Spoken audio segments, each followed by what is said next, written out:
हाय बच्चों, अभी ये वाले क्लास में हम पढ़ेंगे scalar product and vector product. अब तक हमने वेक्टर कैसा लिखना, वेक्टर का मैग्नीट्यूड कैसा फाइंड करना, टाइप्स ऑफ वेक्टर, उसके different different operations, resultant of vector, ये तमाम चीजों को हम डिस्कस करें।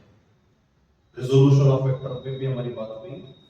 अभी हम वेक्टर का मल्टीप्लिकेशन करने जा रहे हैं। यदि दो वेक्टर का मल्टीप्लिकेशन करने के बाद आंसर वेक्टर आता है तो उसे कहते हैं वेक्टर प्रोडक्ट। और दो वेक्टर का मल्टीप्लिकेशन करने के बाद यदि आंसर स्केलर आता है तो उसे कहते हैं स्केलर प्रोडक्ट। तो scalar product of a two vector is a scalar whose magnitude is equal to the product of magnitude of given two vector and cosine of angle between them। मतलब कैसा बेटा, ये वाला वेक्टर a बार है, ये वाला vector b bar है, और मान लीजिए कि ये दोनों के बीच में एंगल थीटा है। तो a bar dot B bar मतलब स्केलर प्रोडक्ट का दूसरा नाम है डॉट प्रोडक्ट। हम इसे और कह सकते हैं डॉट प्रोडक्ट। तो इसको कैसा पढ़नेगा, A bar dot B bar is equal to होता है ए बी कॉस थीटा। ठीक है, बी बार डॉट ए बार यदि हम करते हैं तो ये क्या हो जाएगा, फिर b a cos theta. A b cos theta, b a cos theta, दोनों का मतलब एक ही हुआ। तो हम ऐसा कह सकते A bar dot B bar equal to होता है B bar dot A bar. A bar dot B bar equal to B bar dot A bar. तो scalar product of a two vector is a scalar whose magnitude is product of magnitude of given two vector and cosine of angle between them, AB cos theta।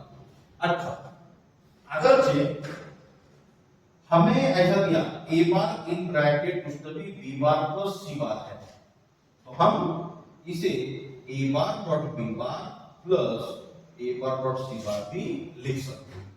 अच्छा, तीसरा, if theta equal to 0 तो cos 0 कितना होता है, 1 होता है। तो a bar dot b bar equals to ab और cos थीटा की जगह पे क्या आएगा, 1 आएगा। cos 0 कितना, 1। हमारे पास कितने एक्सिस हैं, 3 axis, x axis, y axis, z axis. x axis के साथ i कैप, y के साथ j कैप, z के साथ k कैप। सही है। तो मुझे अगर निकालना है i cap dot i cap तो ये हो जाएगा 1 into 1 cos। अब दोनों i है मतलब दोनों अलग एक्स एक्सिस जा रहे, दोनों अलग एक्स एक्सिस जा रहे, इसका मतलब एंगल 0 और cos 0 कितना होता है, 1 होता है।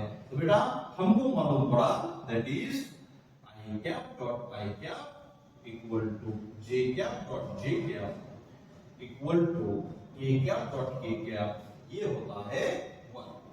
अच्छा, चौथी बात, if theta equal to 90 cos 90 equal to होता है 0, तो हम बोलेंगे a bar dot b bar equal to 0।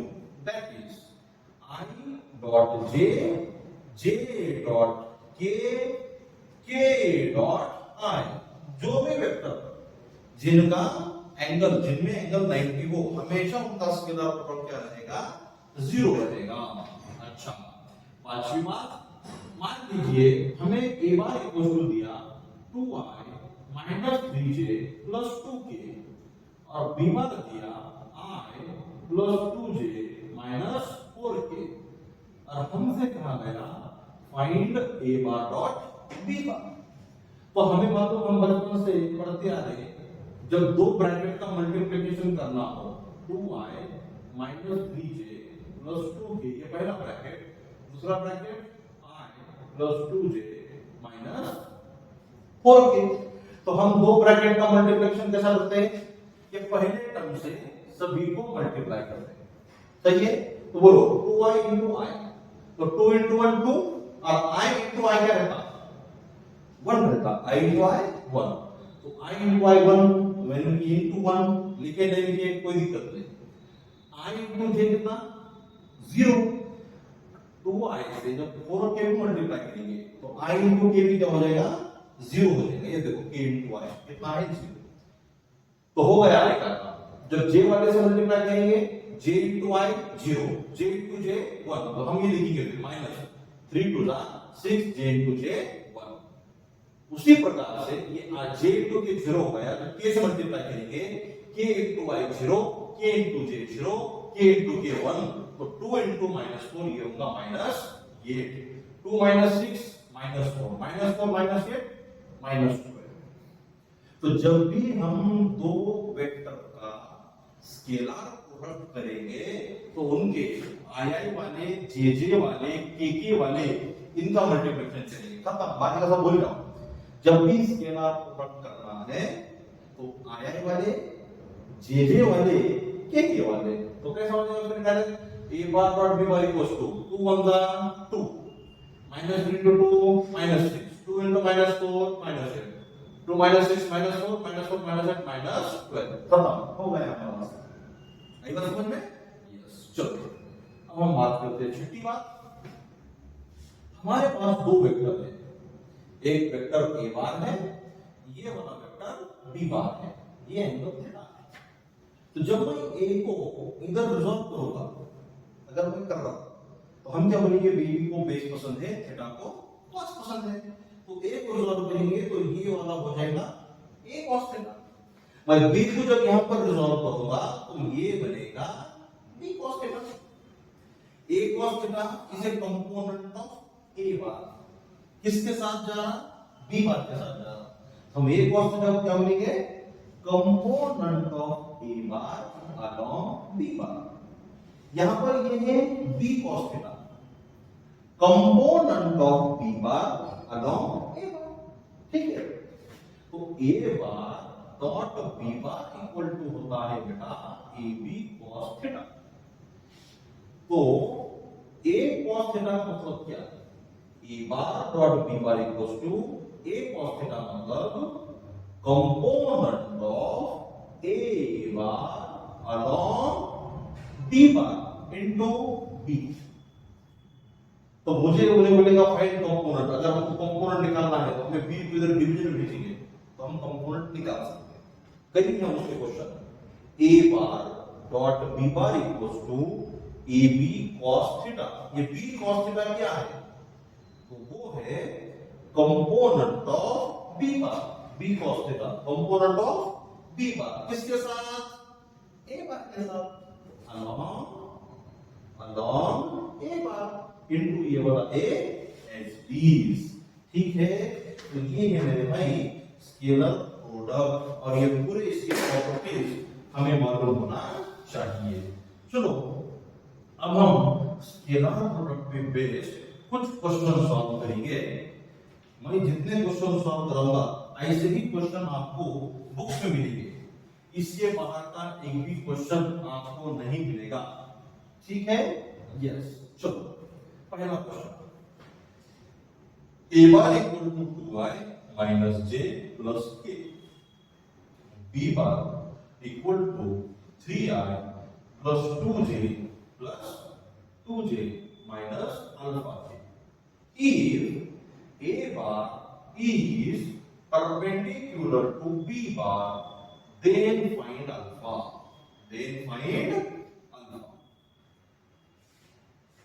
खत्म सिंपल सा क्वेश्चन है हमें हिंट दिया हमें हिंट ये दिया कि a बार और b बार एक दूसरे को परपेंडिकुलर है मतलब दोनों के बीच में थीटा कितना 90 अच्छा मुझे बोलो जब दोनों के बीच में एंगल थीटा है तो a bar dot b bar equals to ab cos 90 cos 90 कितना होगा 0 अच्छा तो क्या तुम्हें a बार डॉट b बार करते आता जी हाँ हमारी देखिए पांचवी प्रॉपर्टी हमने अभी भी सीखे जब भी हमें a बार डॉट b बार पूछेगा हम बोलेंगे आई वाले 3 टू 6 j वाले -2 k वाले minus alpha equal to 0 6 minus 2 कितना बेटा 4, तो 4 minus alpha equal to 0, minus alpha उधर गया तो प्लस अल्फा, तो 4 इक्वल टू अल्फा, यानी कि जो अल्फा है उसका वैल्यू कितना आया 4 आया। ठीक है, यस। चलो दूसरा question, a bar equal to 2i minus j plus 3k, b bar equal to 4i minus 2j plus 6k। Question है find angle between a bar and b bar। a bar और b bar में का angle मालूम कीजिए। याद रखो, जब भी हमें दो वेक्टर के बीच का एंगल पूछेगा हमेशा आपने स्केलर प्रोडक्ट ही यूज करना है। ठीक है, तो हम यहां पर बोलेंगे solution a bar dot b bar is equal to ab cos theta. तो क्या हमें a bar dot b bar निकालना आता? जी हां आता, तो निकालो। 4 2 जा ये माइनस माइनस प्लस 2 1 जा 2 6 3 जा ये 3 इज इक्वल टू ये a मतलब इस a बार का मैग्नीट्यूड। क्या हमें a बार का मैग्नीट्यूड निकालने आता? जी हां आता, निकालो। 2 का स्क्वायर 4 माइनस 1 का स्क्वायर 3 का स्क्वायर 9, तो ये कितना हुआ बेटा रूट 14। तो मैं हां डायरेक्ट लिख देते e की जगह पे, तो हम डायरेक्ट लिख देते रूट 14। इसी प्रकार से मुझे वो b का मैग्नीट्यूड 4 का स्क्वायर 16, 2 का स्क्वायर 4 16 4 20, 6 का स्क्वायर 36, 20 और 36 56 म्हणजे 56 बरोबर ना। तर हे झालं cos थीटा। आता 8 आणि 10 आणि 18 किती 28 इज इक्वल टू रूट हे 14 ला 14 असं राहू दे, त्या 56 चे असे दोन अवयव पहा, त्याच्यापैकी एक हा जास्त वर असला पाहिजे। 14 चौक 56 बराबर है cos थीटा। 56 के ऐसे दो फैक्टर बनाना है जिसमें से एक किसी ना किसी का स्क्वायर होना चाहिए। तो 28 इक्वल्स टू रूट 14 इंटू 4 का square root 2 into root 14 cos थीटा। 28 equals to root 14 into root 14 सरीके है, तो वो जाएगा 14 इंटू 2 cos थीटा। 14 2 जा 28 कैंसल, तो cos थीटा इक्वल टू कितना आएगा 1 आएगा। cos कोणत्या एंगल पर वैल्यू 1 देता 0 पे, तो थीटा इक्वल टू 0। मतलब a बार और b बार इन दोनों में कितना एंगल है? इन दोनों में 0 डिग्री का एंगल है। आई बात समझ में? तो जब मैंने यहां पर क्वेश्चन लिखा था उसी वक्त मुझे ये बात मालूम थी कि इसका आंसर 0 आने वाला बराबर। अब कैसा देखो, एक नोट यहां पर हम लिख रहे हैं, आपने याद रखना है कि हमें दिया गया a bar equal to axi plus ayj plus azk, b bar equal to bxi plus byj plus bzk if ax upon bx equal to ay upon by equal to az upon bz।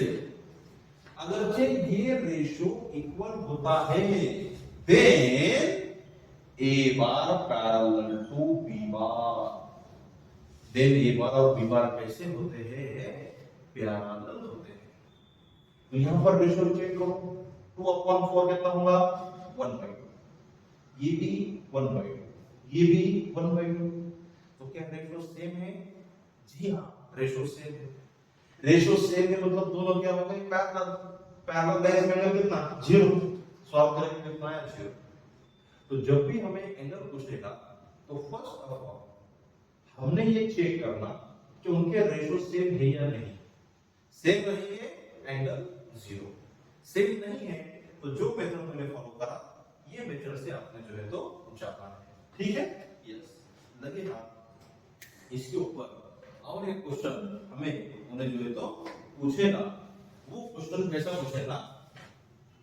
Question number 3 हमें दिया गया a bar equal to 2i minus j plus 3k, b bar equal to 4i minus 2j plus alpha k if a bar and b bar are parallel, ये दोनों कैसे है, parallel है, then find alpha, हमें क्या find करना है, alpha find करना है।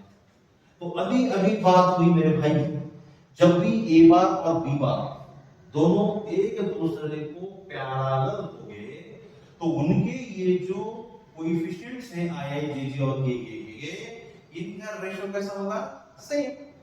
तो हम बोलेंगे 2/4 is equal to 1/2 is equal to 3/4। तो 2 के डबल 4, 1 के डबल 2, तो 3 के डबल 6, या फिर दोनों को डिवाइड करके क्रॉस मल्टीप्लिकेशन करो तो अल्फा कितना होना चाहिए, तो अल्फा 6 होना चाहिए। आई बात समझ में? यस। तो ये तीसरा क्वेश्चन हमें स्केलर प्रोडक्ट पे कुछ इस प्रकार से पूछेगा। अच्छा, अभी नेक्स्ट क्वेश्चन इसके ऊपर हमें जो पूछेगा वो कुछ इस प्रकार से है। क्वेश्चन नंबर 4 हमें दिया जाएगा a bar equal to 2y minus 3j plus k, b bar equal to y plus 2j minus 3k, अगर minus k find component of a bar along b bar, ए का कंपोनेंट फाइंड कीजिए B के along में, तो कोई दिक्कत नहीं है बेटा। सॉल्यूशन ए बार डॉट बी बार होता है ए बी cos थीटा। हमसे कहा गया कि कंपोनेंट ऑफ ए बार, तो अभी अभी हमने पढ़े, ये मान लीजिए वेक्टर ए बार है, ये वेक्टर बी बार है, दोनों के बीच में एंगल थीटा। जब हम a को रिजॉल्व करेंगे तो ये क्या होगा, a cos थीटा, और ये a cos थीटा क्या कहलाता, कंपोनेंट कहलाता। क्या कहलाता, कंपोनेंट। तो ये कंपोनेंट है, किसका कंपोनेंट है, a बार का।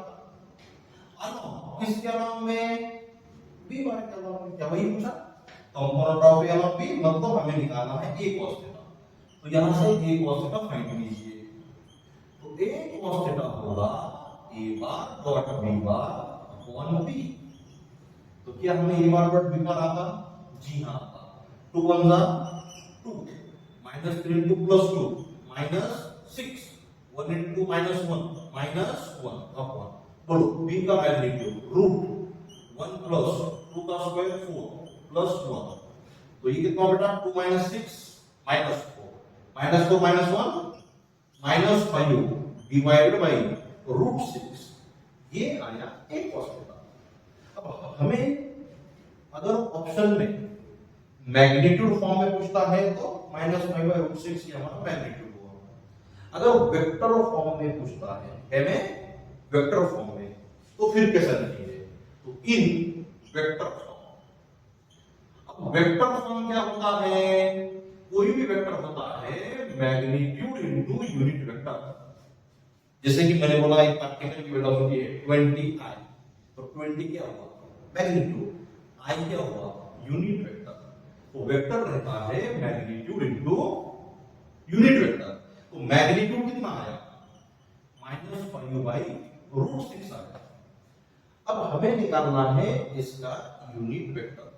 तो ये जो a cos थीटा है वो किसके साथ जा रहा भाई, b के साथ। तो ये b बार का यूनिट वेक्टर क्या होगा, वेक्टर अपॉन इट्स मैग्नीट्यूड। तो -5/√6 इनटू ये b बार क्या है, तो b बार है i plus 2j minus k divided by root i वाले का स्क्वायर, j वाले का स्क्वायर, k वाले का स्क्वायर। तो क्या ये भी √6 आया, √6 इनटू √6 6, तो -5/6 in bracket i plus 2j minus k। आई बात समझ में? फिर लगा तो एक नोट हम ऐड करेंगे, एक वेक्टर फॉर्म का जनरल फॉर्मूला ऐसा इस प्रकार से बना ही देते हैं। तो a cos थीटा मैग्नीट्यूड कितना आया था, a bar dot b bar upon B आएगा। तो इसे जब हम इन वेक्टर फॉर्म लिखेंगे, वेक्टर फॉर्म, तो ये मैग्नीट्यूड हुआ A bar dot B bar upon B into, अब क्या करेंगे हम, यूनिट वेक्टर। तो यूनिट वेक्टर क्या होता है, वेक्टर अपॉन इट्स मैग्नीट्यूड। तो पहले ये निकालने का, ये बी बार, ये बी इनटू बी, तुम चाहे तो बी स्क्वायर भी लिख सकते हो। कोई एक होशियार बोलेगा क्या सर फिर ये b bar into b bar का स्क्वायर करो, क्या करो, बी बार का स्क्वायर, नहीं ऐसा नहीं होता, B bar dot B bar ही लिखना पड़ेगा। तो दोनों भी बी है, मतलब एक ही दिशा, दोनों भी एक ही दिशा में जा रहे, तो दोनों में वैल्यू कितना, 0। तो ये होता फिर b into b cos 0, cos 0 होता है 1, तो उसको हम b स्क्वायर, ठीक है। तो कभी भी b बार का स्क्वायर नहीं करने का, बार के ऊपर स्क्वायर नहीं रहता, b स्क्वायर है उसको वेक्टर फॉर्म में ही अगर तुमको लिखना है तो b बार डॉट b बार हम लिख सकते हैं। चलो ठीक है, तो ये हुआ मेरे भाई हमारा नेक्स्ट टाइप का क्वेश्चन जो हम खास हमको जो है तो किताबों के अंदर मिलेगा। तो ये है स्केलर प्रोडक्ट। तो स्केलर प्रोडक्ट में हम याद रखेंगे scalar product of two vector is a scalar, उसका मैग्नीट्यूड होता है ab cos थीटा। अच्छा, if theta equal to 0 cos 0 1, a bar dot b bar equal to ab, if theta equal to 90 cos 90 0, तो a bar dot b bar equal to 0, i dot i 1 होता है, i dot j 0 होता है। जब भी हमें दो vector का स्केलर प्रोडक्ट करना है तो कैसा करते हैं, i वाले j वाले k वाले, रेजोल्यूशन का कंपोनेंट भी हम निकालेंगे। जब भी हमें दो वेक्टर के बीच में का एंगल पूछेगा हमेशा हम स्केलर प्रोडक्ट यूज करेंगे।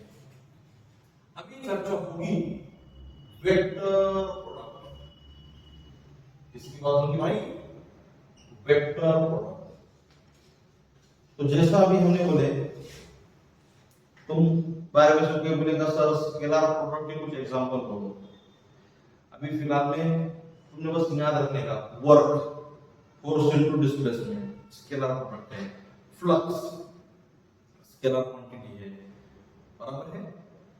अब जैसा जैसा हम आगे जाएंगे तो ये वर्ड आप सुनेंगे, power, force into velocity scalar product, इसका भी हो जाता। तो अभी मैं कितना भी भाषण में इस बारे में तो तुमको ये चीजें मालूम नहीं है ना, तभी उसका टेंशन लेने का एग्जांपल का जब हम पढ़ेंगे तब देखेंगे। यस, आजा वेक्टर प्रोडक्ट। तो जब दो वेक्टर का मल्टीप्लिकेशन करेंगे और उसका आंसर वेक्टर आता है तो उसे कहा जाता वेक्टर प्रोडक्ट। दो वेक्टर का मल्टीप्लिकेशन अगर स्केलर आया तो स्केलर प्रोडक्ट, दो वेक्टर का मल्टीप्लिकेशन अगर वेक्टर ही आ रहा है तो वो क्या कहलाएगा, वेक्टर प्रोडक्ट कहलाएगा। यस, तो vector product of two vector is a vector whose magnitude is equal to the product of magnitude of given two vector and sine of angle between them। ठीक है, ये वाला वेक्टर ए बार है, ये वाला vector B bar है, इन दोनों के दरमियान थीटा एंगल है, त्यांच्यामध्ये किती एंगल आहे, थीटा एंगल आहे। अच्छा, मग आपण म्हणतो ए बार क्रॉस बी बार, म्हणजे वेक्टर प्रोडक्टचं दुसरं नाव झालं क्रॉस प्रोडक्ट। काय झालं, क्रॉस प्रोडक्ट। ठीक है, ए बार क्रॉस बी बार। तो ए बार क्रॉस बी बार जो है ये है अब vector quantity.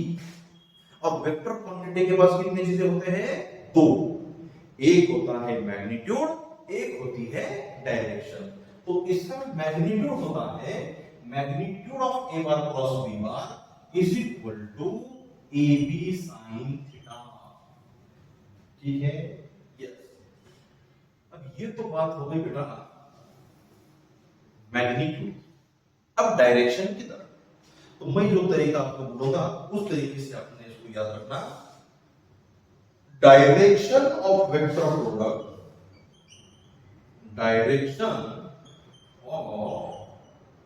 Vector product is given by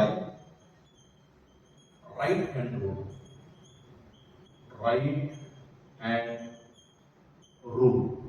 अपन लिख दे समझो ऐसा। तुम राइट हैंड रूल बचपन से जानते, बचपन से मतलब 10th स्टैंडर्ड में पढ़ते रहते हम। इफ फुल फिंगर शो कुछ तभी दे थंब विल शो कुछ तभी, ठीक है। अच्छा नहीं आता तुम्हारा तो मैं ये मान के चलता, ओके कोई दिक्कत नहीं। अभी देखो हमें निकालना है ए बार क्रॉस बी बार। तो ये ए बार जा रहा है इधर, यस, और बी बार जा रहा है इधर। ये है ए बार, ये है बी बार। तो जब मैं ए से बी जा रहा, ए से बी, तो मेरे उंगलियां जो है, उंगलियां थर्ड फिंगर राइट हैंड ही यूज करना है, लेफ्ट हैंड यूज करने का क्या नहीं।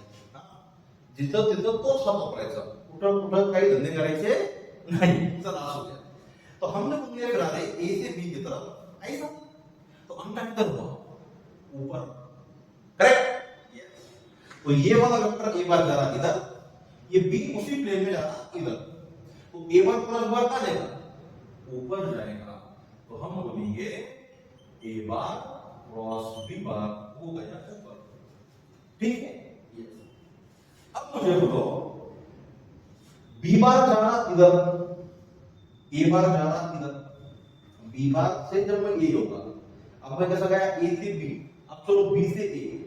तो बी से ए जब हम उंगलियां ऐसा घुमाएंगे तो अंगूठा नीचे, तो ये नीचे जो जाएगा वो जाएगा बी बार क्रॉस ए बार, ठीक है। और देखो डायरेक्शन, मान लीजिए कि ये एक मैग्नेटिक फील्ड है, क्या है बेटा, तुम बोलेंगे सर मैग्नेटिक फील्ड क्या होती है, तो छोड़ के क्या होती है, कोई लेन देन नहीं। तो है मतलब कुछ भी एक मैग्नेटिक फील्ड नाम का चीज। तो ये जो क्रॉस है, क्रॉस एक्स, इसका मतलब ये हमारा से दूर जाएगा। अब एक्स तो दूर ही जाती है ना, इसलिए तो एक्स है, ठीक है। वो एक्स के चक्कर में रिपीट करना पड़ रहा, वो बात अलग है। तो बेटा कर्सर पे ध्यान दे, इसके अंदर मत जा। तो ये जो एक्स है ये अपने इसका यानी दूर, दूर, दूर। इसके अंदर एक चार्ज पार्टिकल है जो घुमाव वेलोसिटी से चल रहा है। तो इसके ऊपर लगता है फोर्स, और वो फोर्स का फॉर्मूला होता है Q in bracket V bar cross B बार। तो हमको निकालना है उस फोर्स का डायरेक्शन। तो हमको निकालना है V बार क्रॉस B बार, ये है ना वेक्टर प्रोडक्ट, यस। तो मुझे बोलो V किधर जा रहा, इधर, B बार किधर जा रहा, अंदर। तो हमारी उंगलियां ऐसे मोड़ेंगे तो अंगूठा ऊपर, तो इस दिशा में लगेगा फोर्स। यदि ये पार्टिकल इधर जा रहा V बार, तो V बार किधर जा रहा, ऊपर। मैग्नेटिक फील्ड एक्स बार अंदर है ना, एक चीज जा रही इधर, दूसरी जा रही इधर। तो हम क्या बोल रहे हैं, पहले से दूसरी तरफ उंगलियां मोड़ने के, तो अंगूठा लेफ्ट में, तो फोर्स लगेगा लेफ्ट में। आई बात समझ, मतलब ये अगर ए बार है, ये अगर बी बार है, ये एंगल थीटा है, तो ए बार क्रॉस बी बार जब उंगलियां लेके जाएगा तो अंगूठा इधर बाहर आ रहा ना। अब अपने को बाहर निकालते नहीं आता, बोलकर अपन क्या निकालते हैं, ऐसा ऊपर निकालते हैं। वो आपको समझ में आया होगा। तो ए बार क्रॉस बी बार का डायरेक्शन ऊपर, बी बार क्रॉस ए बार का डायरेक्शन नीचे। तो ये है प्लेन को परपेंडिकुलर। तो वेक्टर प्रोडक्ट जो रहता है ए बार क्रॉस बी बार, ये दोनों को कैसा रहता, परपेंडिकुलर रहता, ठीक है। तो अब यहां पर हम लिखेंगे magnitude of A bar cross B bar equals to a b sin theta, magnitude of B bar cross A bar equals to b a sin theta. अगर देखा जाए तो दोनों का मैग्नीट्यूड सेम है, दोनों का मैग्नीट्यूड सेम है। तो magnitude of A bar cross B bar equal to magnitude of B bar cross A bar. मात्र या दोघांचं डायरेक्शन कसं आहे, अपोजिट आहे। एक वरती चालतं, दुसरं खाली चालतं। म्हणून A bar cross B bar is not equal to B bar cross A bar. तो इक्वल आएगा नहीं, वो इक्वल नहीं है। अगर हमें इक्वल दिखना ही है तो हमें ऐसा माइनस का साइन लगाना पड़ेगा। Negative sign shows that they are in opposite direction. तो ये सीधो साइन है। Which of the following is correct? A bar dot B bar equal to B bar dot A bar. A bar plus B bar equal to B bar plus A bar. A bar cross B bar equals to B bar cross A bar. A bar cross B bar equal to minus B bar cross A bar. इसमें से कौन सा सही है? तो पहला सही है, दूसरा भी सही है, तीसरा गलत है, चौथा सही है। ऐसा माइनस साइन होना चाहिए। ए बार क्रॉस बी बार और बी बार क्रॉस ए बार का मैग्नीट्यूड सेम है मगर डायरेक्शन अपोजिट है। Yes good. चलो बढ़ते हैं आगे। दूसरा point, if theta equal to 0 sine 0 होता है 0। तो जब हम i cap cross i cap करते हैं तो दोनों भी आई का डायरेक्शन सेम है। मतलब एंगल कितना दोनों के बीच में 0, सेम डायरेक्शन, मतलब साइन 0 0। तो हम बोलेंगे I cross I equal to J cross J equal to K cross K equal to 0। तीसरी बात, if theta equal to 90 sine 90 होता है 1। तो बेटा आई क्रॉस जे का जब हम मैग्नीट्यूड निकालेंगे, आई और जे क्या है? Unit vector. यूनिट वेक्टर का मैग्नीट्यूड कितना? 1। तो हम इसे बोलेंगे 1 into 1 sin 90 और ये भी आएगा 1। तो ये आया आई क्रॉस जे का मैग्नीट्यूड। अब हमें निकालना है आई क्रॉस जे का डायरेक्शन। अब तुम बोलो आई क्रॉस जे का डायरेक्शन क्या होगा? तो हमारे पास 3 एक्सिस है।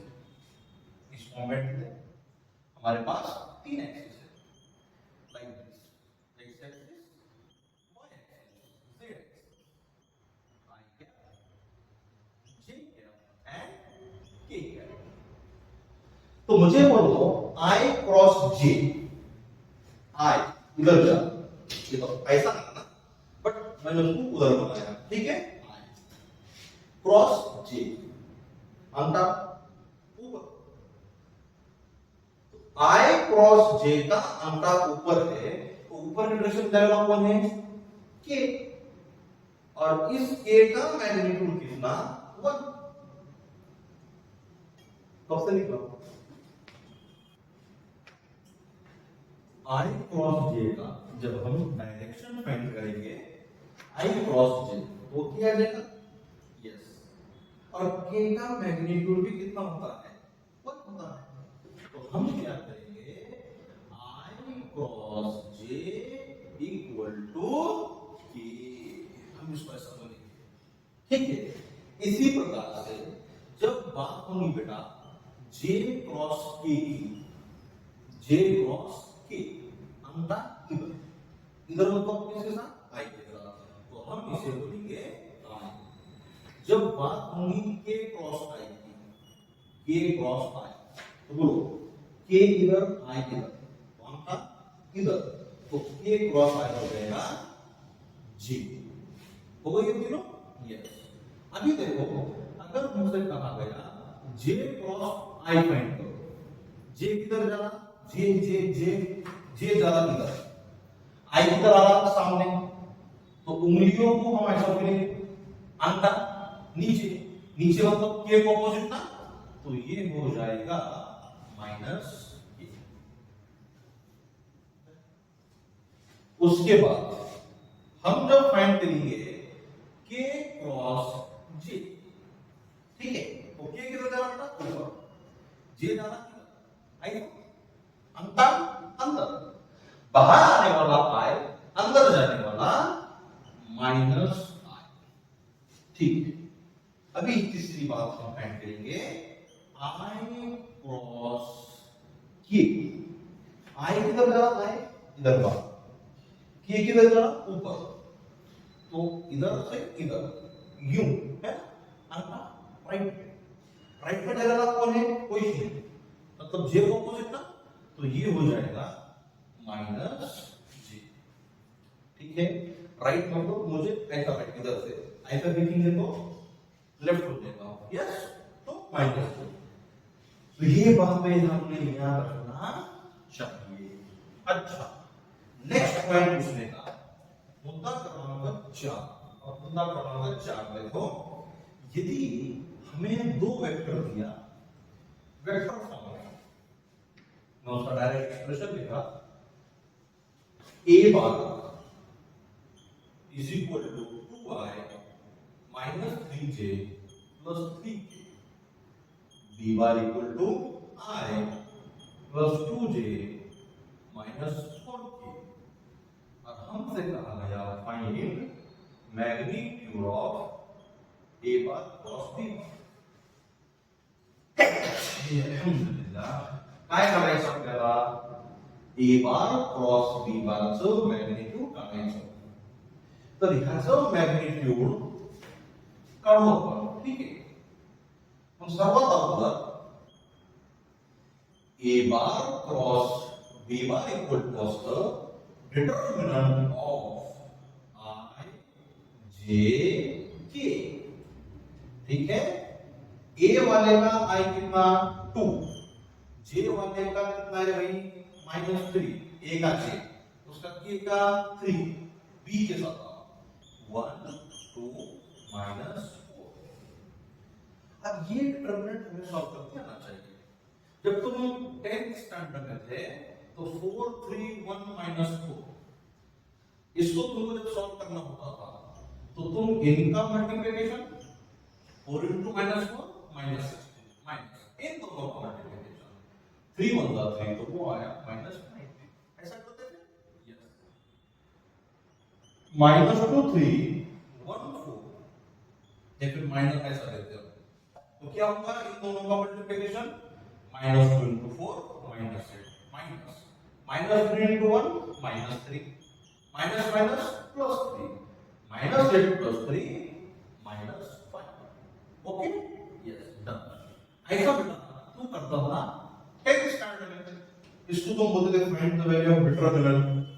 आमच्या मराठीमध्ये त्याला आपण म्हणतो दिलेल्या निश्चयकाची किंमत काढा, ठीक है। क्रॅमर स्वरूपमध्ये होतं बघा तुम्हाला ते 10वी ला असताना, ठीक है, असू द्या, चला। तो इसको सॉल्व करते वक्त ये आई हम एज इट इज लिखेंगे और इस आई का रो और कॉलम ऐसा छोड़ देंगे, करेक्ट, यस। अब इन दोनों का मल्टीप्लिकेशन तो -3 into -4 12, ये हो जाएगा 12 माइनस 2 3 6, करेक्ट। जब भी जे की बारी आएगी हम इस जे को माइनस का साइन लगाएंगे, इसका रो कॉलम कुछ इस प्रकार से हम छुपा देंगे। तो 2 into -4 कितना हुआ, -8 माइनस 1 into 3 3।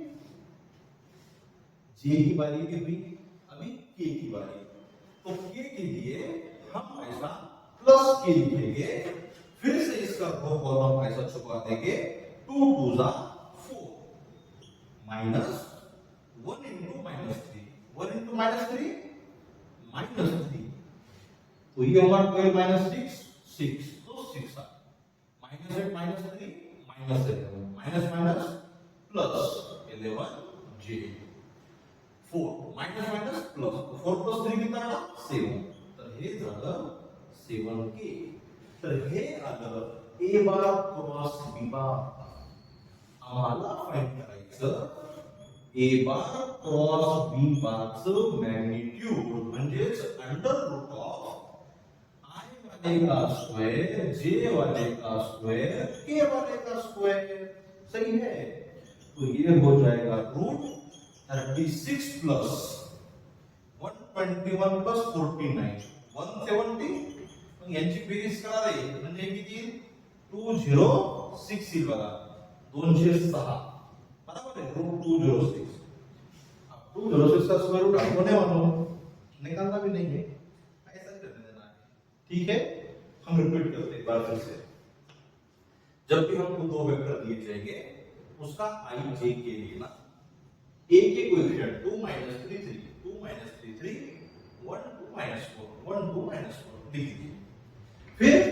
पैसा आई लिखने का, इसका रो कॉलम छुपाने का। अब ये जो दिख रहा है ये तो हमारे पैसा का है, ये हमको टैक्स स्टैंडर्ड में था, सही है ना। तो इन दोनों का मल्टीप्लिकेशन -3 -4 +12 -3 to the 6, ठीक है। जब j आएगा तो j को हम -j लगाएंगे, उसका रो कॉलम छोड़ेंगे। 2 into -4 -8 -1 into 3 3 प्लस जब k की बारी आएगी हम ये वाला रो कॉलम छोड़ेंगे, तो ये 2 टू क्या हो जाएगा 4 माइनस। अभी इन दोनों का मल्टीप्लिकेशन कोई ये छोड़ दिए तो -3 into 1 -3 माइनस प्लस क्या होता बेटा प्लस होता है।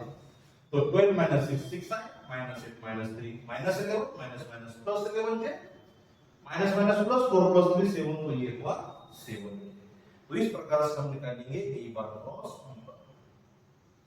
कुछ क्वेश्चन में मैं इसी के ऊपर तुमको बताऊंगा, वो हमसे कहेगा कि find unit vector perpendicular to a bar and b bar. ये a बार और b बार को परपेंडिकुलर यूनिट वेक्टर फाइंड कीजिए। तो हम कहते हैं unit vector equal to vector upon its magnitude, यही होता है ना यूनिट वेक्टर।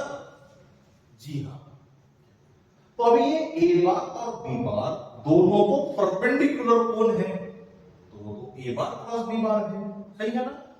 तो यूनिट वेक्टर यहां पर हो जाएगा unit vector vector a bar plus b bar upon its magnitude.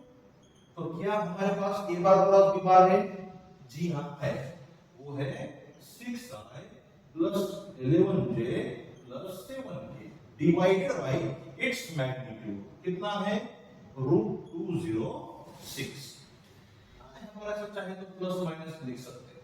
Plus minus का मतलब क्या होगा, a bar plus b bar ऊपर, ये भी परपेंडिकुलर है, b bar plus a bar नीचे, ये भी परपेंडिकुलर है। तो क्वेश्चन में पूछेगा find unit vector perpendicular to plane. अगर पूछता है तो प्लस माइनस नहीं देगा, ऐसा ही दिया गया रहेगा ऑप्शन में। यदि ऑप्शन में प्लस माइनस है हम ऐसा प्लस माइनस को लिख सकते हैं। उम्मीद है बात समझ में आई होगी। चलो बढ़ते हम थोड़ा सा और आगे इसके एप्लीकेशंस के पास। अब इसके एप्लीकेशन में पहला हम बोलेंगे एप्लीकेशन मतलब इससे बनाए हुए कुछ फॉर्मूले। तो एरिया ऑफ ट्रायंगल पहला फॉर्मूला, एरिया ऑफ ट्रायंगल, ठीक है। एज वी नो ये ट्रायंगल है, ट्रायंगल ABC, ये इसका हाइट है ये भी, उसको हम ये नाम देते हैं BC पे जा रहा b बार, इधर जा रहा है q बार, ये एंगल है थीटा।